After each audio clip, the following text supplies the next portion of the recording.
It was hard to believe Jackson was the same man I'd met in Neverland.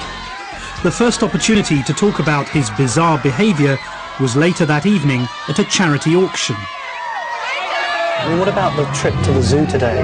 I love going to the zoo, even though it was difficult. It was like pandemonium, but as long as I get to see the gorillas, I'm satisfied. I love the gorillas. Didn't Prince get poked in the eye? Did Prince get poked in the eye? No. He was okay? He's okay, yeah. The children were under enormous pressure with people all around. Yeah, but I know, it's sad, but they were, the first day of birth, we had covered them. There was like helicopters flying around the hospital and satellites 2 blocks down the street.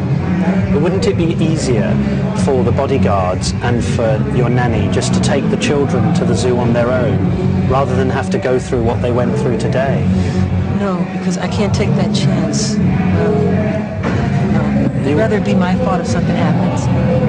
Really? Yeah. So you wouldn't allow them to go with your bodyguards unless you were with them? If it was with security, there's a lot of, I don't want to say the word, but it'd be a hard one, like really walking the line, very delicate. You've had a tough week this week, haven't you? Because the media have been accusing you of being irresponsible with your children. The media is wrong. I love my children. I was holding my son tight and strong. I didn't want, why would I throw a baby on the balcony? That's the dumbest, stupidest story I've ever heard. I love my children, and they know I love them. What do you say? And 2 minutes before that they saw the baby, Prince did the same thing. I had him in my arms. I saw that. And I've done it, but I got them strong. Were you just overexcited? No. What was it? They were chanting they want to see the baby, so I wanted to show them the baby. I'm not going to let them fall. But you didn't really show them the baby because the baby was covered. Yes, they did. They got to feel his spirit. That's good enough. And he was responding. He started, it's like singing. Like that. The consummate performer since childhood, Jackson was entirely unfazed by the day, and so the show went on.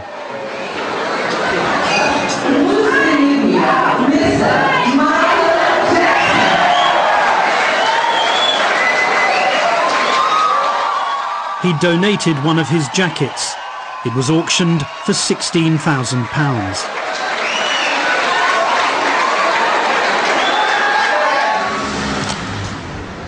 And still the fans tried desperately hard to get near him. Yeah. I love you. I love you more. How are you? Can I have a hug, please? Sure. Please, may I hug you? Of course.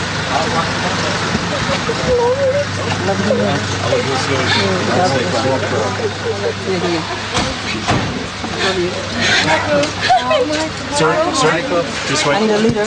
Germany loves you, Michael. I love Germany. Oh, I love you. Michael, can I have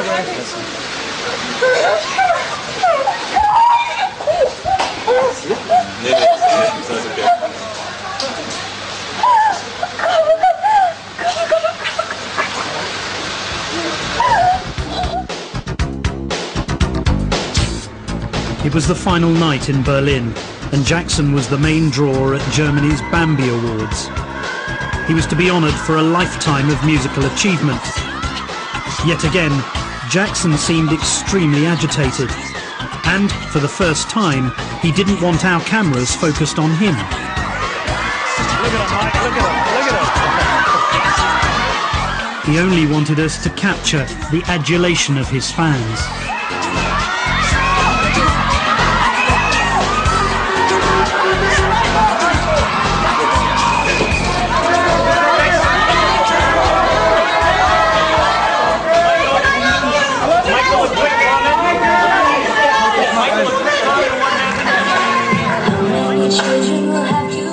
While his security carried out last-minute checks backstage, the build-up to his award began.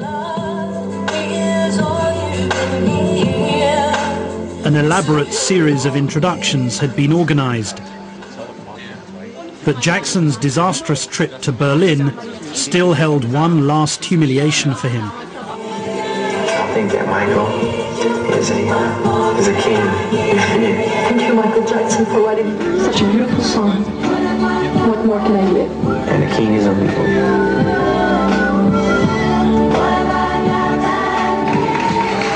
Michael Jackson! With the ceremony entirely in German, Jackson took to the stage too early.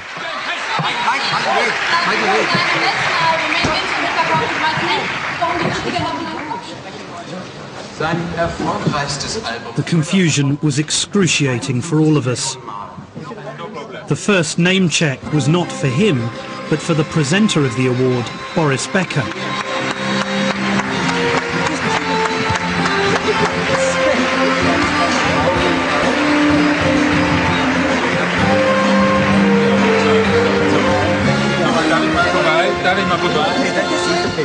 The one and only für den Bambi Popstar of the Millennium, Michael Jackson. The award was supposed to seal his position as the king of pop, but by the end of this trip, it had done nothing of the kind.